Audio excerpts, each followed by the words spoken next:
Hi అందరికీ welcome to మనం చేసే రెసిపీ అయితే మునగాకు గారెలండి. దానికి ముందుగా పచ్చెనగపప్పు పెసరపప్పు రెండు నానబెట్టుకోవాలండి. ఒక 1 అవర్ ముందు నానబెట్టుకున్న దాన్ని ఒక మిక్సీ జార్లో తీసుకొని పచ్చిమిర్చి వెల్లుల్లిపాయలు కొంచెం అల్లం పేస్టు సాల్ట్ కూడా వేసుకొని బాగా మిక్సీ పట్టుకోవాలి.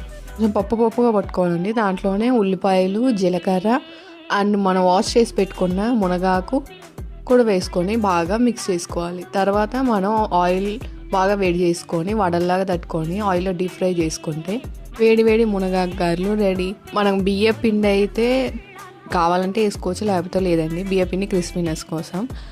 అండ్ వేడిగా మునగాకు గారెలు రెడీ. మీరు కూడా ట్రై చేసి కమెంట్లో ఎలా ఉందో చెప్పండి. ఆ మునగాకు గారెలు అయితే చాలా హెల్దీ అండి. మునగాకు కర్రీస్ చాలామంది తినండి. ఇలా గారెలాగా చేసి చూడండి, చాలామంది తింటారు. మునగాకు అయితే ఐరన్ అండి. మెయిన్ పిల్లలు అయితే మునగాకు అసలు తినండి. ఇలా చేసి పెట్టి చూడండి, చాలా అంటే చాలా మంచిగా తింటారు. Subscribe my channel. బాయ్ అందరికీ, మళ్ళీ కలుద్దాం.